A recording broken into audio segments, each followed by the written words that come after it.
All right. How you doing? Good, buddy. How you doing? Not bad. We had a pretty crazy show on Tuesday. Oh yeah. Yep. I had some dry ice. I did a surprise for Mr. Jake, and the surprise was was a bunch of dry ice and water all over my fucking desk. There's a clip of it, but it was pretty wild. And then I had this realization that like some of the topics on Tuesdays are a lot lighter than the ones that we go into on Thursday. We're talking about like celebrity drama and crap like that. So that said, if you're a viewer, you should check out Tuesday if this gets too much for you, too intense, like Degrassi, you know? Yeah. Man, we do the heavy lifting over here. oh yeah, for sure, and it needs to be done, and somebody's got to do it. We hit consistently above 1K in views on BitTube. How crazy is that? Wow. Per Yeah, episode? man. Per episode, man. Every episode now that we put out, we get like 1K in views on BitTube. So if you're watching on BitTube, man, please consider leaving us a tip of tube. It's only what is it? Like it's only a cent. But every cent counts, brother. Like you just want the tip of the tube. You don't want the whole. You don't want the full shaft of the tube. Harumph, harumph, harumph, harumph. Rubble, rubble, rubble, rubble. I finally got YouTube chat working too, which is great. Nice. So now we won't miss people. Yeah. I feel terrible, So I want to kick this off here really quick. Mr. Vibe, we got to get him back on the show. I always forget. I've been kind of swamped this week, and it's just been taking a toll on me a little bit, man. Just looking for jobs and doing this and that. It's kind of crazy. Yeah, man. It's it can get stressful for sure. But I was right there just a few months ago, and I don't know about your thoughts, but for me, it was like it's better to be that way. You know what I mean? Than not busy enough. Oh yeah, for sure. I got the keyboard client build coming up. I'm trying to push out a video for this week, and the Instagram just hit like its highest likes ever. Which, by the way, if you like the photo, thank you very much. It's for these Zelios. This picture here. Posted it not too long ago, but it's got a lot of likes, man, and I'm just so thankful, so grateful. 52 likes, man. Insane. That's cool. What is that? These are mechanical keyboard switches. They are Xylent 67 grams. So what makes these really special is that they, if you work in a professional environment, so I'm doing a client build right now, and I'll start doing them, like sharing them more with people now. I've been doing them for a while, but I just don't really talk sorry about to interrupt you. Yeah. When you say client build, what do you mean? Like you're building a product for a client? Yeah, I'm building a custom keyboard for a customer. That's cool, man. Yeah, and I've done it like kind of low key, but I'm gonna start sharing it with the world a little bit. I never really talked about it much, but these are special because inside the Switch, they have little cushions, little padding in it, so they're silent. And a lot of people who think of mechanical keyboards, you think of the click, the clack, and that's not the case. You don't have to do that. And so the client works in a professional environment, and she could totally use these to, in the office space, and nobody will get annoyed. That's cool. That's really cool. Yeah, you should definitely advertise a little bit more. Yeah, I haven't really. But I want to start off with this, right? So where the hell? So Vibe made this KFC kind of action figure with a box to boot. Oh, is that what he was talking about? That's awesome. Yeah, man. He 3D printed this. He posted the designs What? on Discord and then 3D printed this. He's a talented guy. He's got voice acting going for him. He's got smart as fuck. His Vibe was the guy that was with us Checks. a few weeks ago, right? Yeah, we got to get him back up on here for sure. Yeah, he's got that silky smooth radio voice. Yeah, it's hot. It's hot. Mm-hmm. He's got that vibe for sure. What the heck is Jet doing here? Oh my god. What a surprise, man. I was talking about next week, bro. Really? Next week for so next week I'm going to book the I kind of dropped the ball this week on getting the two docs to come in and talk about drugs and therapy and legalized drugs. I just put together their onboarding documents and I was going to send it out, and so I'm just making sure that you're available for Thursday. It would be great to have you.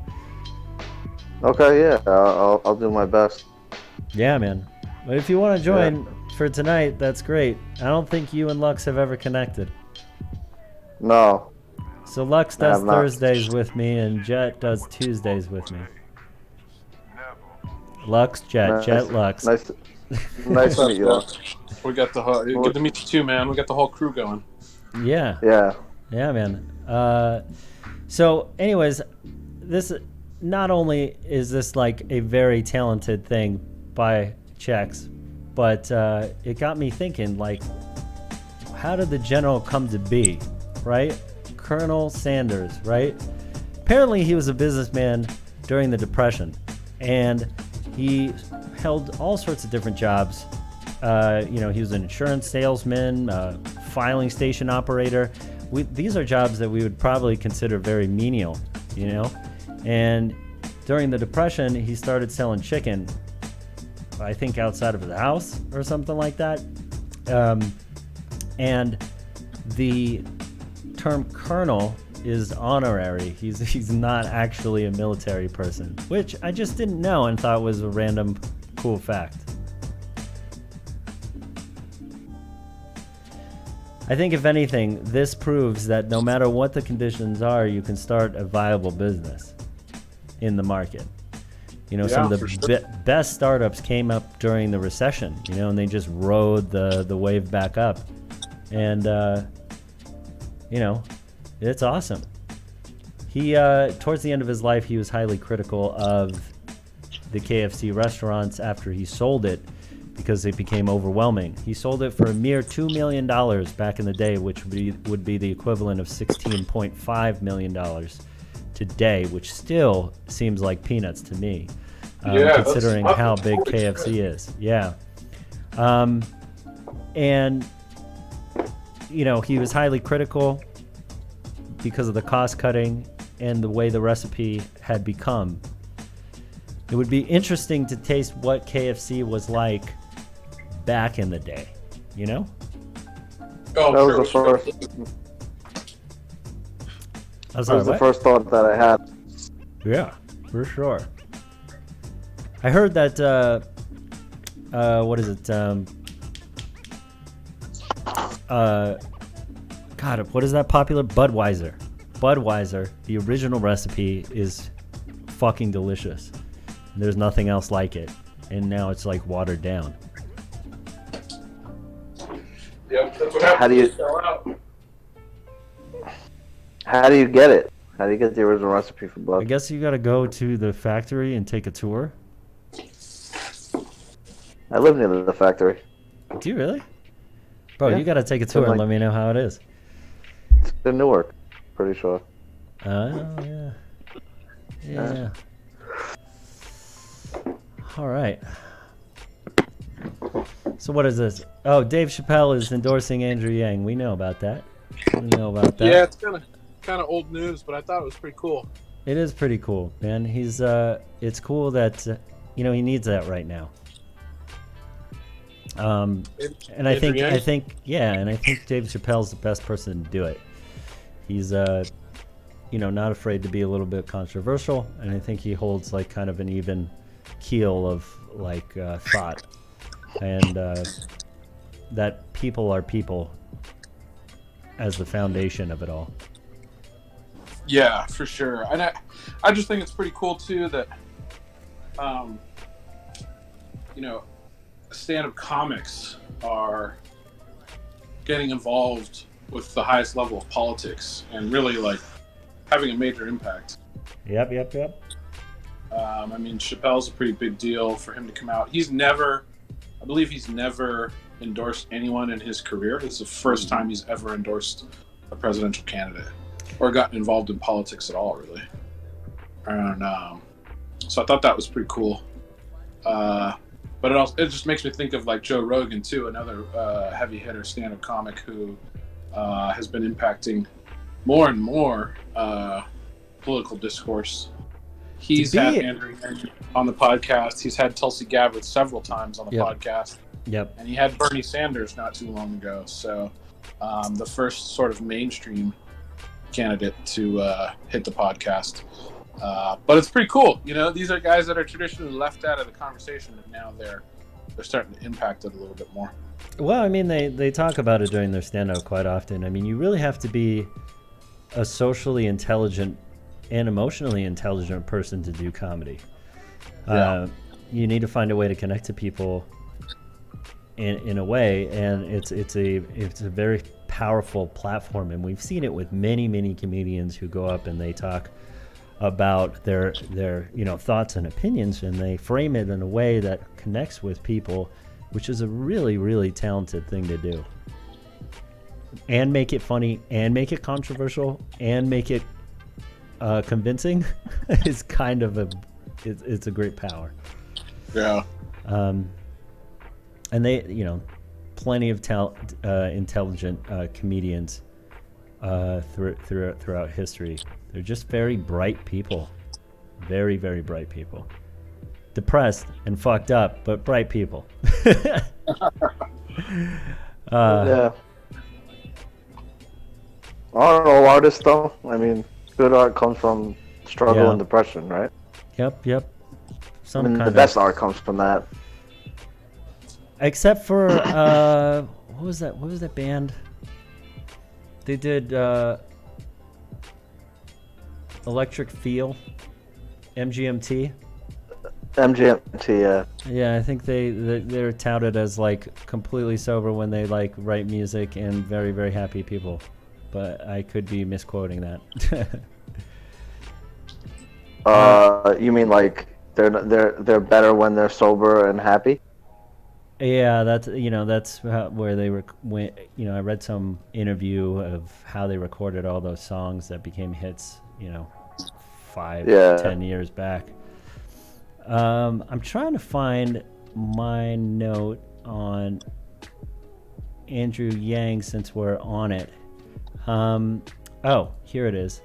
So since we're on this topic, Andrew Yang has fired a crap ton of his campaign people after Iowa. Yeah. And basically the whole article talks about how they just felt that they weren't qualified, so they kind of he took like this grassroots style and organized basically a company, right, to like run his campaign.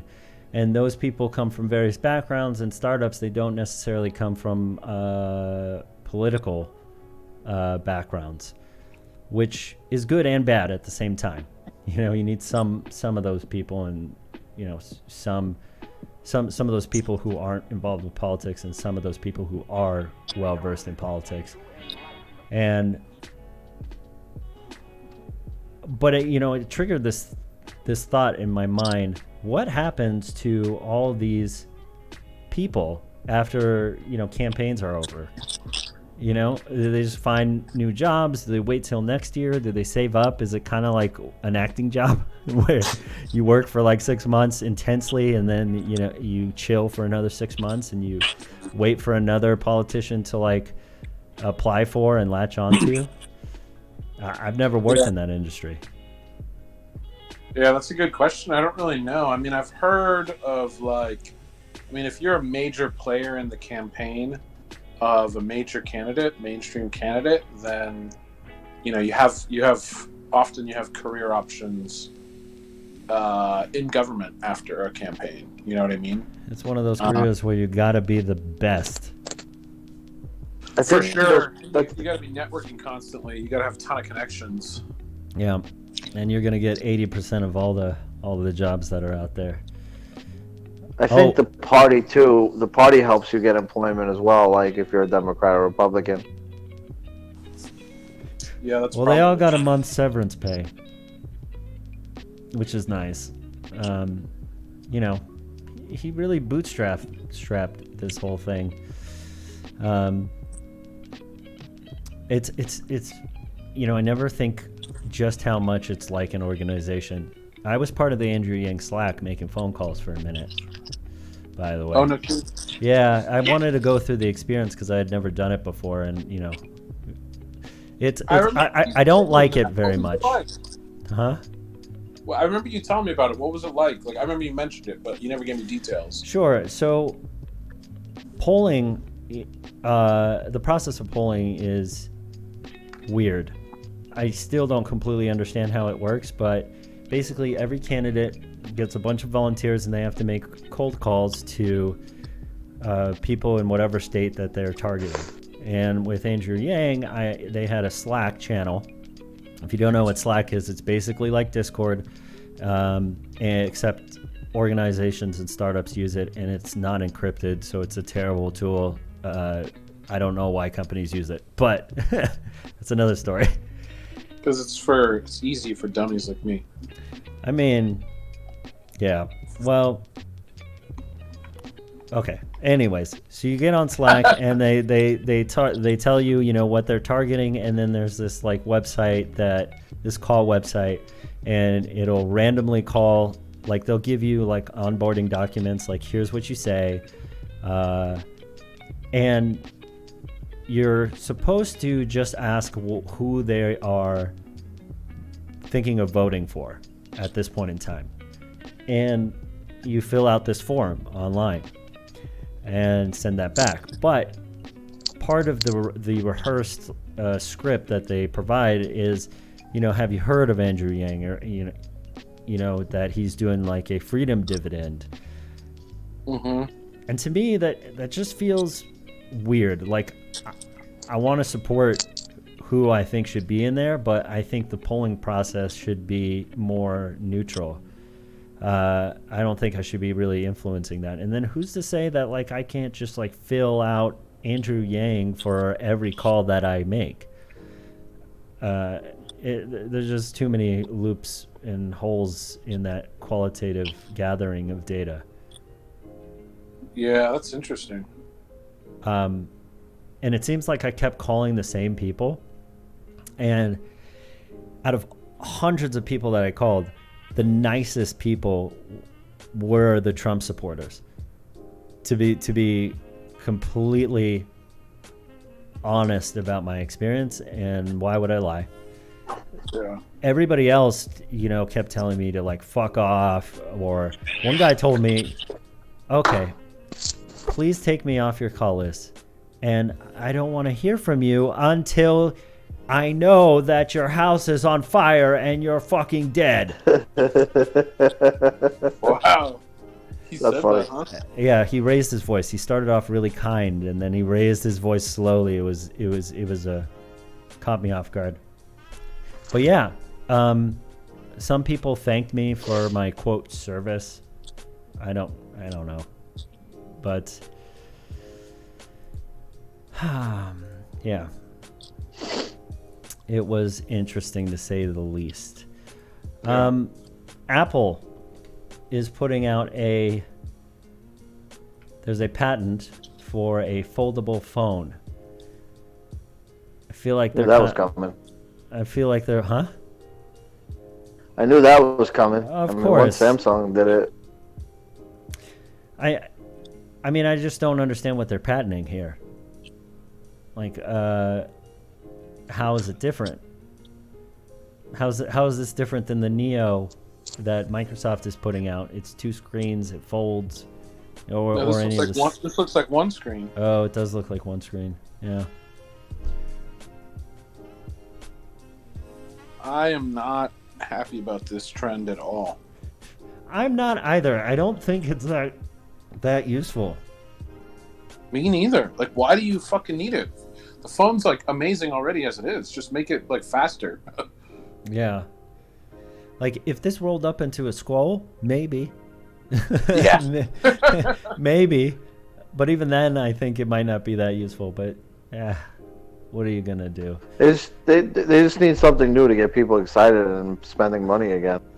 Because it's like the phones, like you just said, like phones don't need much these days. Or you make them faster, you make the screens better. But overall, it's like, what are you really going to put on this thing to really impress the masses? And this seems to be the new trend between them, Samsung. Who else? Huawei had something, I think, or somebody had a foldable phone. Somebody else, but this is the trend. Android's been pushing your computer as your phone, like a docking station. And Ubuntu did this, like Linux did this a long time ago. They started creating docking stations for your phone where you just hook it up and it's like a full desktop. Yeah. I mean, that's pretty cool. It is. It just never really took off, and Android has it now in some phones, like my Essential phone, which is an epic failure by the creator of spearhead creator of Android. Nice phone, doesn't work great, but I can hook it up and it's a full-blown desktop computer. Yeah, it's a cool idea, but it never took off. And and how's it going to compete? How does it compete with an actual desktop? Yeah, exactly. Well, for the majority of people that aren't gaming or doing intense editing, those are people who are checking their emails, playing in spreadsheets, which you can use like Google Sheets for or Google Docs for. There's tons of ways to like minimize the processing power. For those people, that's a suitable device. Yeah, I don't know. It seems unnecessary. You know what I mean? Yeah, fair enough. The one thing I do like that I've seen come out so far is Microsoft's device. That Neo and the Duo, specifically the bigger one. I don't like the one that's supposed to be like the phone, but the bigger one. Yeah. Looks really cool to me. Well, they do some cool things with the keyboard and all the contextual stuff, and the magnets.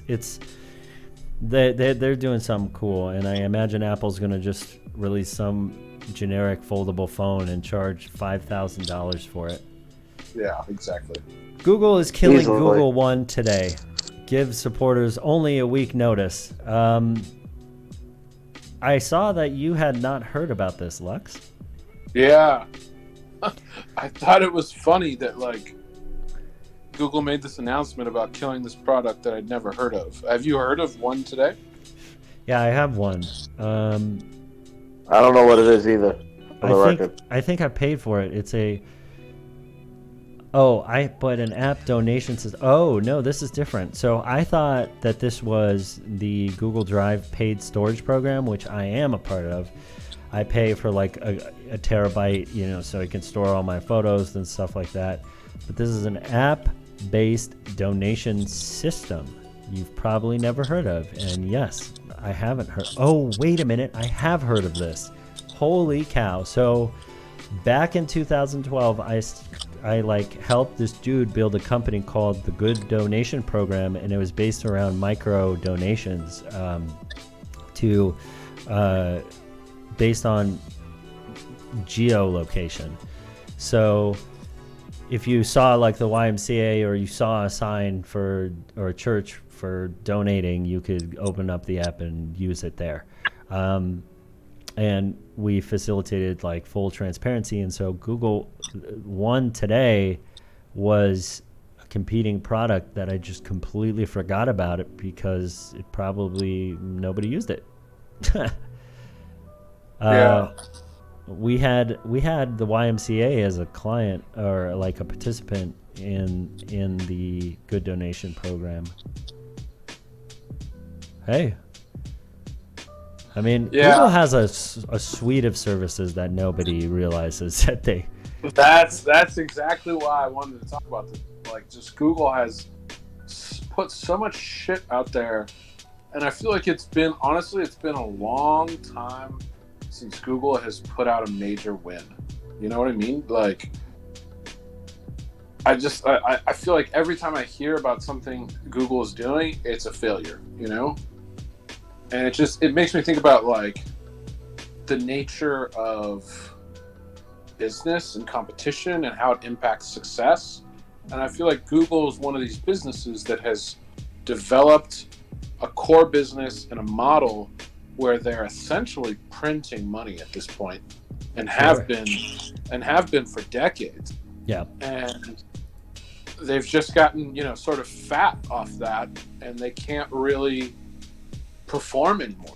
They've got so many different divisions doing so many different things, and they don't really seem to be able to get anything particularly groundbreaking or successful off the ground these days. They're just steady. They're just steady. I saw this article about the founders who have left and come back to visit Google and don't even recognize the place anymore. Yeah. Like they've reached that point where, they are corporate, conglomerate, and just, what happens then is you kind of put out generic crap that people will still buy because your brand is on it and it's stable enough. But they don't, and then ex-employees don't even recognize the culture anymore because it's changed so dramatically to where it's unrecognizable. Yeah. Hey guys, what do you think their last win was in terms of product? That's a good question. I can't even think of one. I mean, their most recent product that's in the news right now that I can think of is Stadia, which is another joke. That's been an absolute shit show. And that for sure, I don't know if there's any Stadia fans listening to this, but that for sure is going to be dead, I think, in like inside of 12 months. Google Cloud is, I think, their last really mildly successful product. They also don't they have successful features now that augment what they currently have, but Google Cloud as a whole is like AWS. And that is a breeze to use. I'm using it right now. It's fantastic, and I think that's probably the last product I can think of. Yeah, I've heard good things about their cloud. Especially, I've heard some things out of certain companies wanting to switch over to Google from AWS just because everyone's kind of like, fuck Amazon. The infrastructure is great, man. They're using like really good connection, fiber connections, and the ease of use for anybody operating and digging around there. Plus their equipment is newer. The infrastructure is just newer. Yeah. So do you pay for their cloud, or do you use just like the free drive? Well, I reached a point to where my photos were too much, and so I pay for a little extra. I pay like $2, which I make in like interest in 1 month. So it's. I've been I've been deleting to not have to pay. Deleting emails, deleting pictures. Bro, put like a couple $100 in a bank account that accrues interest, and there's your free Google Cloud business. Yeah. So I'm really into metal, and I saw this today. I don't know if you have seen this, but let's see. Down square! Slash his throat! Every fucking Republican! Suck my fucking balls! Say that one more time. Slash Republican throats! Slash fascist throat! Get the fascist! One more Down time. square! Slash his throat! Every fucking... Anywho, Sorry, I think- if you guys got feedback, I unmuted my TV to listen. it's a great little metal song. Also, I can imagine myself being like really young and angry, and this being a punk song. But I gotta say, as I'm older, I just see like why there's no reason for this. You know? Man, I'm like I've become a bit of a political nutcase lately, and it's like all I do with my free time these days is I watch different political commentators on YouTube and stuff, and you see this shit happen so much. It's crazy. Why can't we have civil conversations about these issues, or respect other people's beliefs? I just don't. I can't get on, but I can imagine myself if I'm being really digging. I can imagine myself being angry about certain things when I was younger. Yeah. Yeah, for sure. It's pretty crazy. Somebody how- has to make a remix of this clip. Like, this is a great metal song. It's pretty crazy how over the top people will get. Absolutely. I think people were a little more detached back in our day. I mean, when we were like teenagers, the internet's kind of like homogenized everything. Yeah. What? Here, check this out. I want to send you something. I just put it in Discord. Yeah. I don't know if you've heard of Blair White. I have. So she's pretty awesome. I like her a lot. She's a transgender female who does political commentary. She's gotten pretty big. If you jump to 420, like 415 Oh. on the timeline, that's the volume.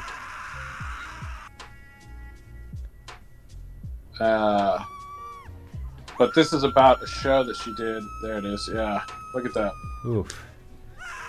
Watch this. Just this person just screaming at the top of their lungs. It's insane. How does this help anybody? I don't. Yeah.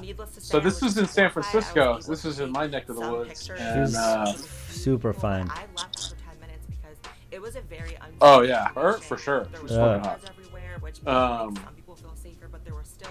But yeah, she did an event with a bunch of with a couple of other commentators from the Walk Away movement. I don't know if you've heard of it, but like Walk Away from the Democratic Party. So it's like a bunch of traditional left-leaning liberals who are now aligning themselves with the Republican Party to sort of talk about, you know, they tend to have pretty big, you know, followings either on YouTube, Instagram, whatever, and they throw events and it's sort of political commentary on, you know, whatever current issues are going on.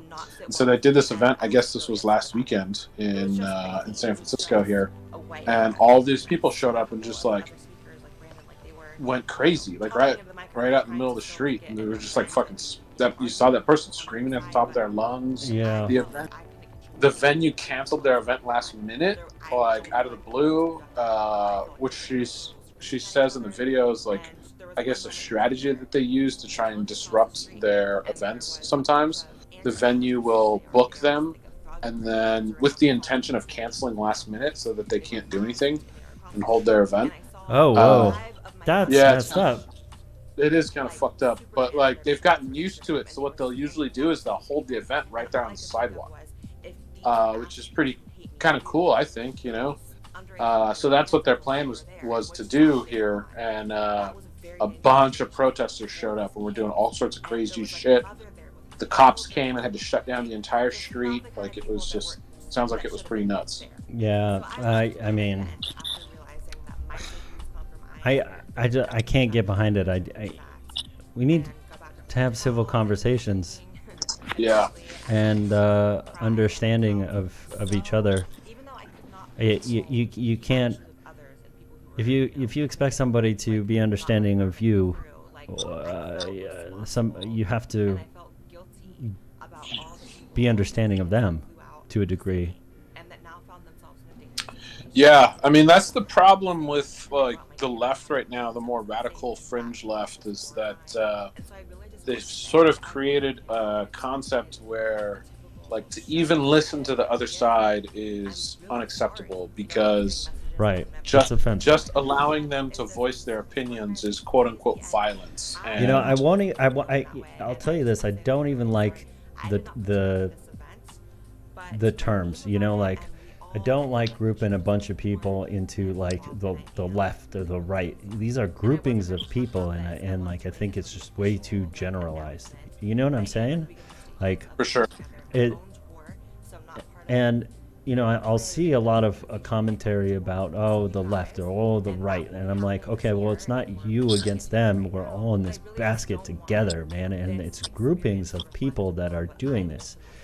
If you see a bunch of people, becoming very violent, and you put them all under one wing, well, it's not all under one wing. This is like these extreme people here, right?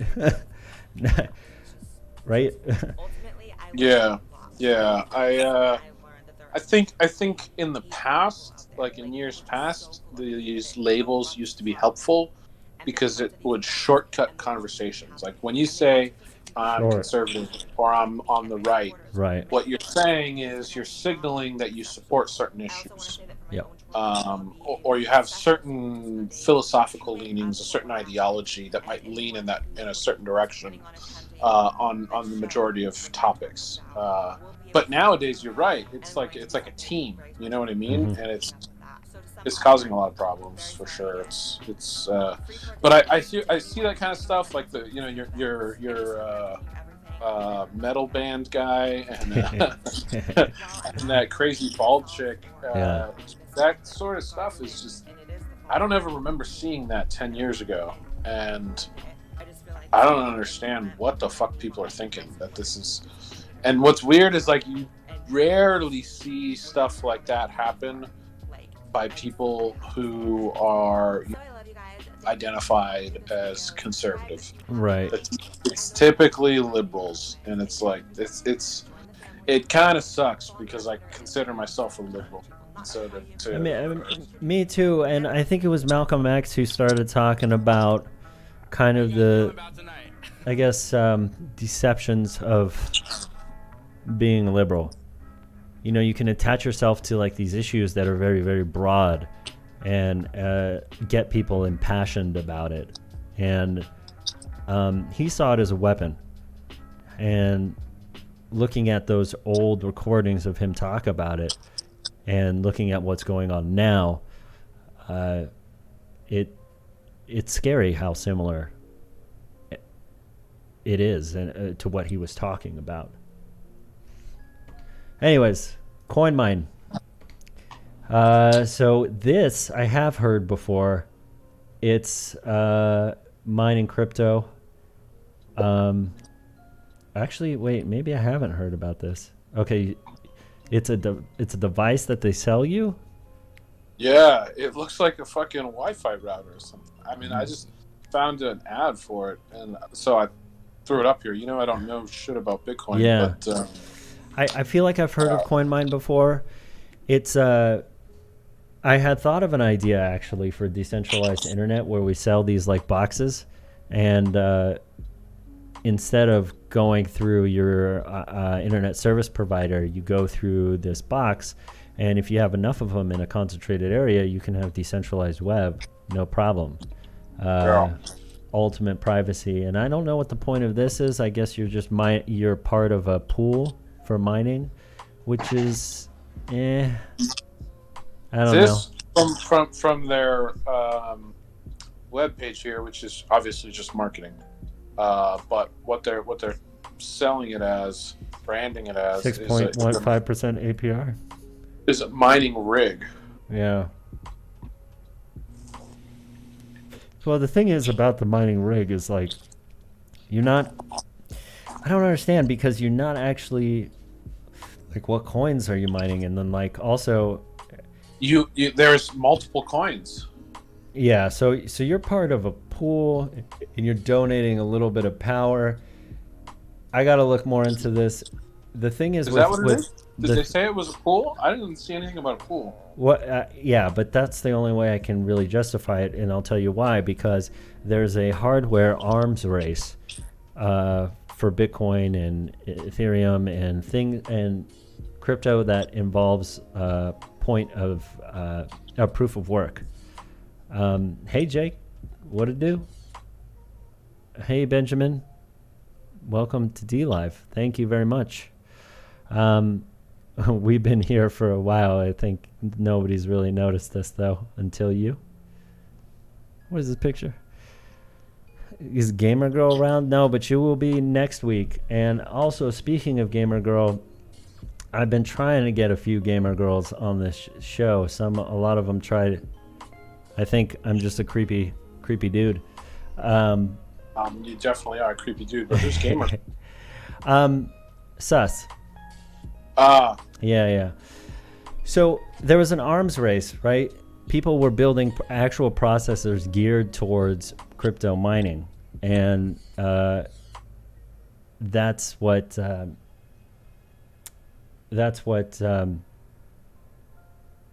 makes me sus about this, is because if you buy it, there's no way you're going to be able to keep up with the ever-changing hash rate.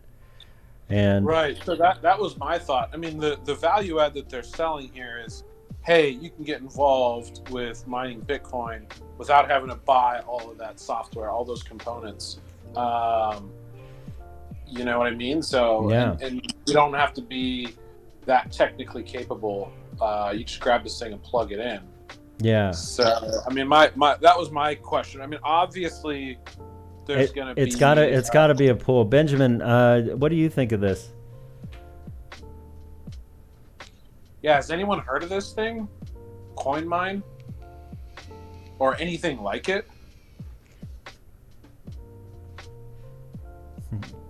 Jake, you trying to get bathwater from Sus. I don't think it's going to happen, but you're welcome to try. Oh, goodness. That's funny. I scrolled up. Every time someone linked, it looks like Jake links, there's another VAM Show on YouTube. Yeah. And, it's that hot chick. Yeah. Dude, that channel is all about like cute girls and stuff. Yeah, Benjamin, I think I heard of CoinMine, but I'm really suspicious of it. I just don't. I think it's a false hope. Like, unless it's a way to decentralize the internet, I don't think it's gonna really help anybody. But I mean, here's the thing. Like, so for someone like me, has a general understanding of. I mean, I don't know if I could say general, but like. A loose, light understanding of Bitcoin, and is kind of interested and doesn't want to spend a ton of money building my own rig. Yep. Like, this sort of thing appeals to me. You know what I mean? Yeah. Well, yeah, I mean... There's definitely a casual customer base, I think, that this might... Well, I think the future for the casual person is not going to be this. I think the future is going to be something like BitTube, where you're mining and you don't even know it. Does that make sense? So you visit BitTube and you watch one of these videos and you're contributing to the network. You're donating some like computer resources. By the way, are you streaming? Are you streaming at BitTube? Yeah, totally. I can't find you, dude. BitTube is like YouTube, man. It's very much like it, except you earn money for just viewing on BitTube. Here, I'll show you where it is. Right, you go to live streams and boop, we're right here. We're here. That's so weird. I checked like 20 minutes ago and I couldn't. For some reason, it wasn't Maybe I was using BitTube or something. There is something like mining on a website. So you can mine on, there's a few different websites that allow that. There's like this crypto called Nimic. But, you know, some of them are scams, which is very, I love how Nimic means nothing in another language, but I think it's spelt with a Q. So this is all web-based mining, all about, you know, they have a web-based wallet. It's great. Yeah, Brave is great too. You should really check out BitTube, Benjamin. It's a great concept. Let's see. Speaking of that, let's dive in a little bit deeper here. Here's an interesting one. So Tron, the founder of Tron is a cryptocurrency, bought a lunch with Warren Buffett on eBay. They kind of had an auction, and it was noted as a record-breaking 4.57 million donation, where a lot of that money went to the Glide Church in San Francisco, which Lux, you probably know about. It was postponed for a while. A couple of crypto heads got around and were invited to the lunch, which then turned into a dinner. For those of you who don't know, Warren Buffett he thinks that Bitcoin is rat poison, and it's, you know, this is like a big event. It's just unfortunate that, in my opinion, Justin Sun is the guy who is doing it, because he's kind of a suspicious character. You don't have to start depositing anything to start mining, Benjamin. You just are, if you're talking about BitTube, all you got to do is just watch videos. Sign up, watch videos. Yeah. So he had a very interesting learning experience with Warren Buffett. He handed him a phone with a crypto wallet, which had some Bitcoin, one Bitcoin on it, and a bunch of Tron. Tron acquired, do you remember BitTorrent? Yeah. Yeah, so Tron runs on BitTorrent blockchain now. I mean, BitTorrent runs on Tron blockchain, or Tron cryptocurrency now. Yeah. He's doing great things. They have a whole bunch of apps running decentralized now that are very popular in China. And for those of you who don't know what a decentralized app is, it's basically an app that's decentralized, and you can use the main advantage in my mind is you no longer have to sign up for websites and memorize your password and email. Your wallet is all a part of that.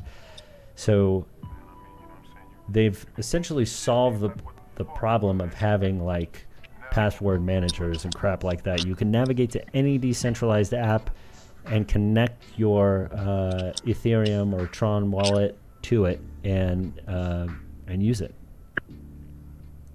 And use the app. Yeah, without signing up, because it goes to your wallet. For example, I'll give a quick example here. So this is John McAfee's decentralized exchange, and what it is there's no KYC, there's no signups. It all runs off of your wallet here. So this is my wallet at the top here, and I'm ready to go. I'm ready to use this app without signing in, without using any kind of passwords or emails. This is. Can you show us your account numbers, please? Yeah, it's my public address. That's fine. And you can see it on Etherscan anyways, right? So like you can see all the transactions that happen. This is not my address. I don't know where my address is, but yeah, these are other people's public addresses. And by the way, Lux, I don't think I ever told you essentially why I left. Yeah, no censorship, Benjamin. Why I left my cryptocurrency startup in the first place. Did I ever tell you that? No, I can't remember. So the reason why, and this will kind of go into the value proposition of crypto in general for you, is that people like Facebook and a bunch of different like organizations, MasterCard, Visa, they all make money off of knowing what you buy, right? And how you spend your money. And with something like these public ledgers, I left because I initially thought that crypto was going to be anonymous, and it isn't. If anybody gets control of, somebody who has control of this ledger or this, the blockchain, it's worth trillions of dollars, this information, trillions of dollars. And I have kind of a little bit of a conspiracy that if the government did get a hold of it, and maybe they have, and are, the conspiracy theorist in me feels that it's a form of freedom illusion. Does that make sense? Freedom illusion. Let's take a step back, though. Why is it worth trillions? Because that data, you can identify trends, you can sell that data. But if it's public, I guess you know what it is. But like if you start, so what we're doing now is we're doing KYC. Know your customer. You know who owns the wallet, right? The next step is like knowing what they purchased with it, where they purchased it from, and as regulation increases, you'll know all that information. So, I mean, basically what Amazon does, what Facebook does. Yeah. Except with everything. And that's why I left. I felt that was not what I wanted to be a part of.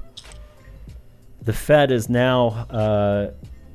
Do you think that's already happening? Like in banks, you don't think the finance industry is doing that? Totally, but if you're using cash, you cannot track it. So, right, but no one uses cash. I mean, everyone's using a debit card, credit card. They just got rid of. New York's about to ban cashless. Oh wow! Places. The U.S. Fed is exploring potential for digital currency, says board member. China's also doing the same thing. And, the more and more countries that do this, the more we'll be in this situation where they kind of control all of this. It's been a great risk. We use UPI to secure the payments in India for apps similar to PayPal. Yeah. It's yeah. I mean, that's why I left, and I think Bitcoin and cryptocurrency, the adoption of that in the United States may be a form of illusion. The greatest, the slavery, like direct slavery and human harvesting and human farming has been like the biggest thing humankind has ever really been endured to. There is kind of a perspective that says that like we've been given an illusion of freedom. Sure, we have choice of like where we live, but how much different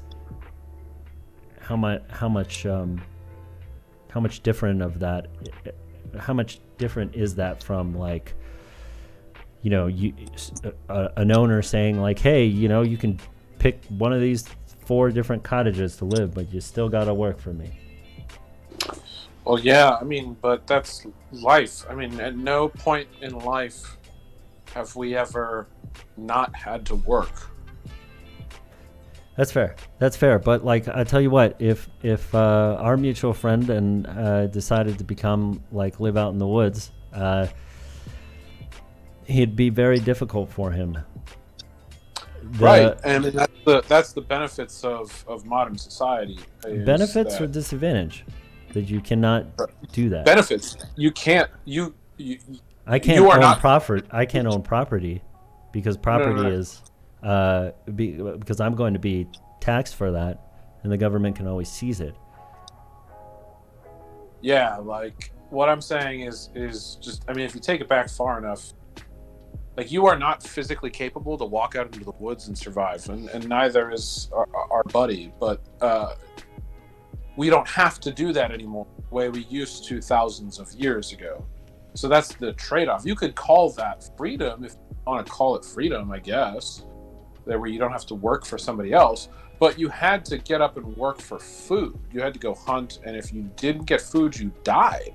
You know what I mean? So the quality of life is incomparable to what it has been in the past. No, that's today. true, but it's the freedom to live the way you want, and you can't. We have that freedom to a greater extent than we've ever had it in human history.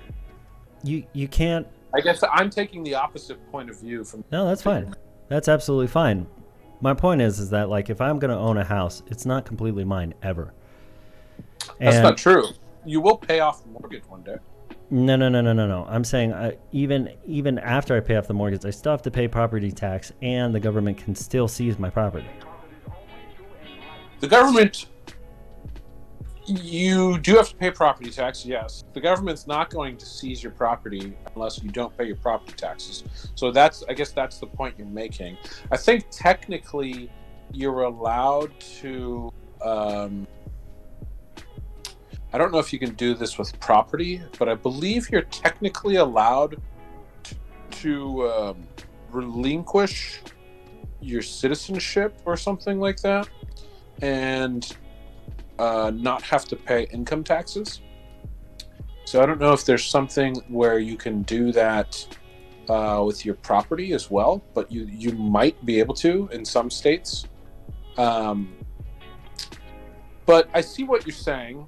You know, that's just a sort of an aside. I do see what you're saying, that because you have to pay property taxes, and if you don't, the government will take your property from you, that you're sort of not free. But that's a privilege. That's not really a freedom. No one has the freedom to own land. That's a concept that I would challenge the concept of ownership in and of itself. Yeah, sure, but I guess what I'm saying is. Can I chime in, fellas? Oh Jesus, Jet, Please you're do. I still thought we here. lost you. Yeah. No, I've just been quiet. I've been listening. It's very educational, this podcast. Yeah, I think that your issue more, though, I mean, if that's the main thing you're bringing up in terms of us not having freedom, I think that's more your issue with big government and, like, taxation, which is totally ridiculous, and it's getting worse in this country. But overall, I don't think that's strong enough to prove what you're saying. And when you say, like, I want to be absolutely free, what do you mean by that? Like, never mind a tax from a country, but what do you mean? Like, you want infinite choices? Like, you want to be all-knowing? Like, what would be free to you? Because that's what's tough to really define, I guess, based on what you're saying. well, I mean, you would have to earn your freedom. If I wanted to live on a farm, right, I'd have to purchase the farm and purchase the property and somehow pay taxes on that. I couldn't just live there and grow food and eat and live there by myself. I am part of a system that requires me to participate. Yeah, but you don't have to be part of that system. There's parts of the world you can go in. I know there's parts of Honduras where you can literally go and claim land. I completely agree. But what I'm referring to is the United States. There are places in the United States you can go and do this too. Sure. Yeah, Alaska, I'm pretty sure you can still, the last frontier. Yeah, I mean, maybe. There's probably places out in Montana Maybe. and that too. Wyoming. Yeah, I mean, there's plenty of country out here where you can go get lost, live off the land. Maybe. I mean, it's almost a guarantee. The difference is you can't live, like you'll die. You know what I mean? Like you're not capable of that. I'm 100% capable of doing that. Not I at stayed in the all. woods for 6 months, bro. 6 months. Way. No. Yeah, no, I don't think you'd die. Wait. Depends I where don't you think are, you're but more than 5 days. You'd be dead in 5 days. Dead or in 5 less. days, dude. I spent 6 months in the woods. 6 With months. a fucking troop and other people and all this stuff. No. You didn't walk out into the woods with I a spent fucking knife. I spent a total of 6 months on my own. Because Where'd I you get food? fish, It was- dude. Fish You and land. Bullshit. I don't believe you for 1 second, dude. You did not survive for 6 months entirely independent. I mean, I No was under close supervision for sure, but You were being supplied with food and water. but we are human. That's fine. We are human beings. It is perfectly. We are perfectly capable of doing that.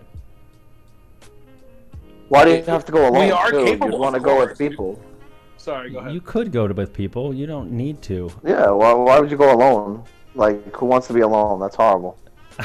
I'm not, guys. I'm not saying that I want to be alone in the woods. I'm saying that I don't have No, the I know, opportunity I'm to do so. No, I'm saying if you have a team of people, it would be a lot easier. If you're by yourself, it's going to be very 100%. difficult. 100%. Jed is right. 100%.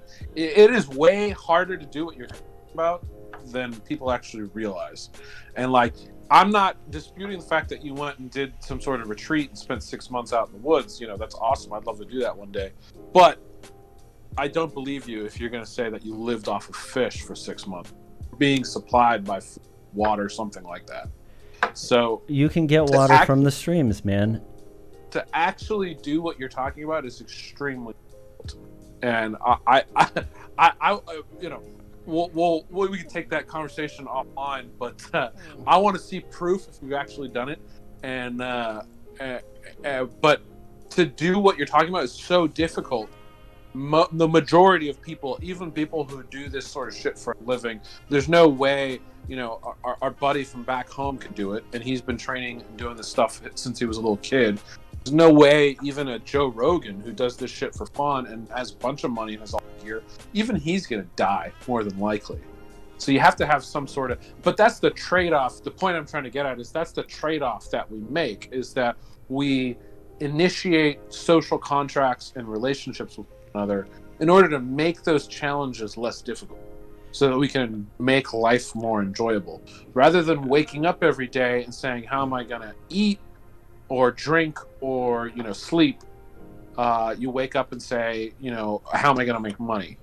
I mean, there's. I agree with you, but the enjoyable part is subjective. I mean, For sure. there's some people that would be very fulfilled with like living in the forest and killing For sure. animals and eating them and stuff.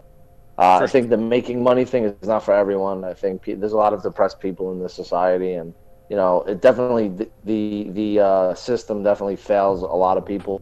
But I do agree with you. Yes, we're afforded a lot of conveniences based on, like you said, social contracts and agreements we put together as people.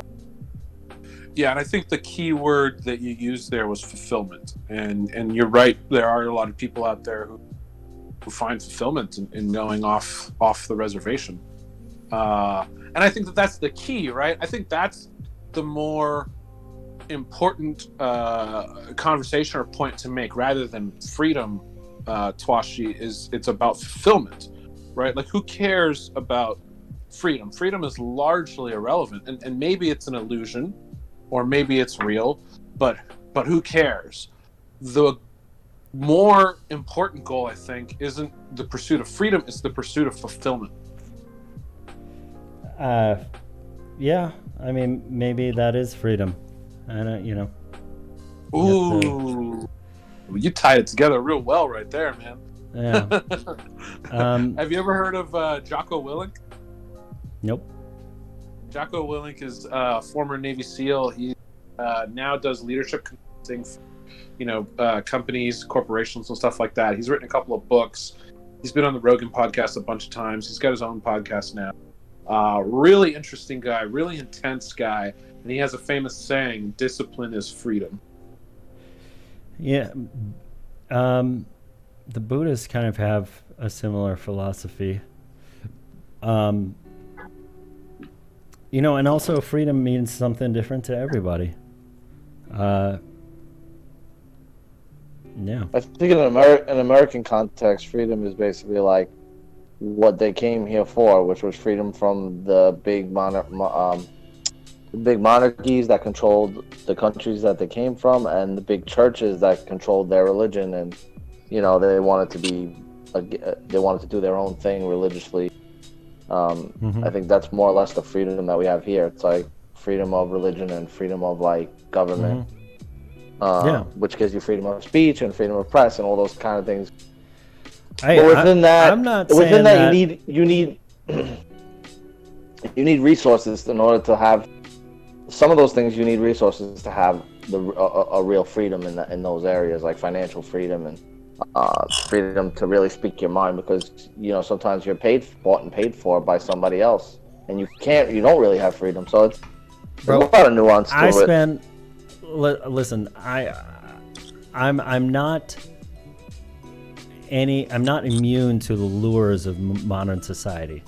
Okay, I'm simply saying that I spend a third of my life working, literally a third of my life working, and I'd probably spend a third of my life working if I were in the woods, probably even more. I don't know. Definitely more. I think it really depends on how you want to live and what things you value. And the funny thing is, if you went to the woods, you'd start to try to build onto what we have now anyway. That's probably what would happen. Exactly, yeah. You would move towards civilization. A society, like Walking Dead. That's how it would be. Yeah. No, you're probably right. So a really interesting documentary came out not too long ago about this guy who did that. He lives out in the woods. He had a kid, and so he raised his daughter out in the woods, completely solitary like him. And I think they made it. Actually, I think it's not a documentary. I think it's like an actual Hollywood movie. This character is based on this girl. So she just grew up like as a hermit with her dad out in the woods, and she knows how to hunt and shoot a bow and arrow and skin an animal, all this shit, and it's fucking cool as shit. It's certainly a romantic concept. That level of I was debating the concept of freedom, but it does, when you talk about it, does feel like a level of freedom we can't even really wrap our heads around. Yeah. Well, I mean, I think ultimately in this country, there's arguments for taxes and arguments for without taxes, and the level of involvement in government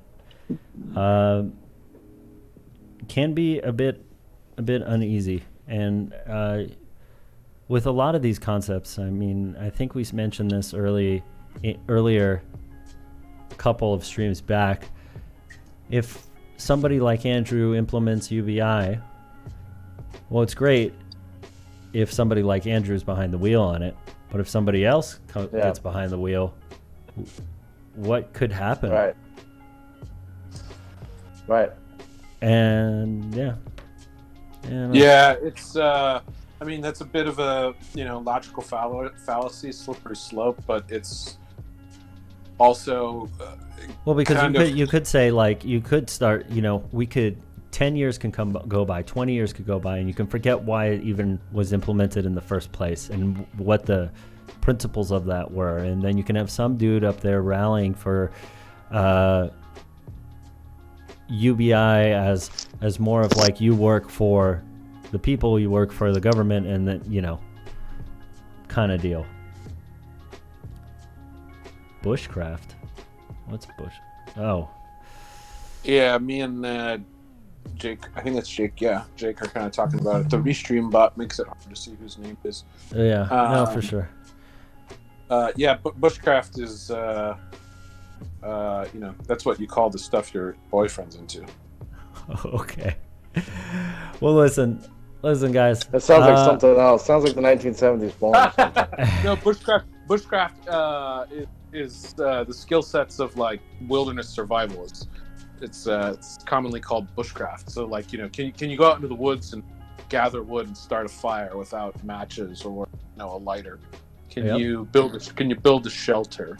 Can you filter water without any supplies? Can you basically go out into the woods and survive? Yeah. That's bushcraft. I've been getting into it. I watch these videos on. It feels so weird. Like now that I've gotten older, like I don't even watch movies anymore. I don't watch TV. I don't watch Netflix. I watch videos on YouTube of guys in the woods like chopping wood. Like I'm such a weird person. Did you ever watch those YouTube videos where they're like build an underground pool or underground, Oh yeah. hut, It's always like some Taiwanese guy or something like that. Yeah. An underground pool. That sounds cool. Yeah, man. And there's like this whole YouTube channel based around that, and it's like, yeah, you're right. It's some Taiwanese guy building stuff. Yeah, and he does like a water feature and shit like that. And puts it's insane what he does, dude. Yeah. It's so good. Yeah, and they speed it up, and it's like it's a ton of work. It's a ton of work. Yeah, he makes it look so easy. He makes it look like he does it in a day. But in an hour. But literally, it's like months. Yeah.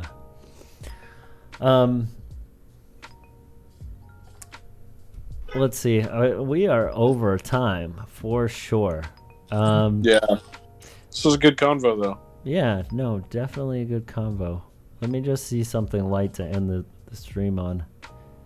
Really quick. Let's see if I can find one of these. Hold on, I got the Matrix 4. Oh yeah, Keanu's been spotted. Have you spotted him in your hood? I haven't spotted him, but several people have spotted him in my neck of the woods recently. So this article says that it's rumored to be a time travel element in the Matrix where we see a young Morpheus. Oh, interesting. Yeah, what do you guys think? I mean, I'm all about another Matrix movie for sure. I mean, they really need to do something different in order to make it interesting. So that sounds like a good angle. Yeah. The time travel. At first, I was like, that's kind of weird, but I'm kind of digging it. Yeah. Yeah. I guess I'll play this YouTube thing really quick. What is this? This is one of the bushcraft videos I like to watch. This one's kind of cool. Like, oh my god. This guy he doesn't talk. There's no music. There's no nothing. It's just him out in the woods and like just the sounds of nature and shit like that. And it's super like therapeutic and like peaceful. You know what I mean? It's like backpacking ASMR. Sort of. Yeah. Yeah. Sort of. Who's filming this dude? Like somebody I don't know. going He out must there be with him? setting it up himself. No, he must be setting it up himself. So it's totally concocted. But yeah. I really like his videos, and he does a lot of really fucking cool, intense shit. He's like super next level. He looks kind of like our buddy too, doesn't he? Like if he went off the reservation, Yeah. for like 6 months or so, for a couple of years, he'd show up. Yeah. Like that. Yeah, totally. He does. I'm trying to find another one. He does videos where he does blacksmithing too. So he like makes fucking knives and stuff like that out in the woods. He does this somehow, and it's just crazy. By the way, I did make a knife out in the woods. You do it with Did rock. you really? Yeah. Yeah, with the rock. Yeah, flint knapping. Yeah. And yeah. Yeah, flint knapping's pretty cool. I've never I don't know what done it's it. called. I didn't know it was an actual Yeah, it's an term actual for it. skill set. Flint knapping. I'm assuming you did flint knapping where you bang the two rocks together Yep. and you try to get the sliver off. Yeah, that's flint knapping. This guy does like actual. He makes like iron and steel, and then forges it. Nice. Yeah, it's like hardcore. It's pretty cool, and he does it out in the woods. Like I've never seen anything like it. All right, guys, we really do need to end it. You know that BitTube only allows me 60 minutes for an upload, so I'm gonna have to cut this short, anyways. Really? Yeah, I have to cut out like the first part of the thing, which BitTube. If somebody from BitTube is watching, we gotta fix this. We need longer time, more time. Yeah. Yeah. Yo, he's gonna make fire right now? Yeah. Yeah, I don't know what he's doing. I think he's about to make fire right now. Yeah, he's making fire. Yep. Jake, check out Bushcraft. Like it, man. You're an outdoors guy. Look at, yep, there he goes. That's a ferro rod that he's using. Yep. Fender. Boom. There you go. Damn, dude, that happened quick. It takes me longer than that. Well, he's got the ferro rod, so the ferro rod's easy. You probably did it with the Sticks. the bow, yeah. You did the bow and drill. I went out with our friend a couple months ago to do it, and I couldn't do it. Oh, really? Yeah, I failed them. I failed on my first try. So You know, when you can't do that out in the woods, you can't eat. Yeah. I did not eat some nights. Yeah. Gotta eat grass. Anywho, right. Thank you very much, everybody, and I'll check you out on Tuesday, Thursday. If everybody confirms, we will have a special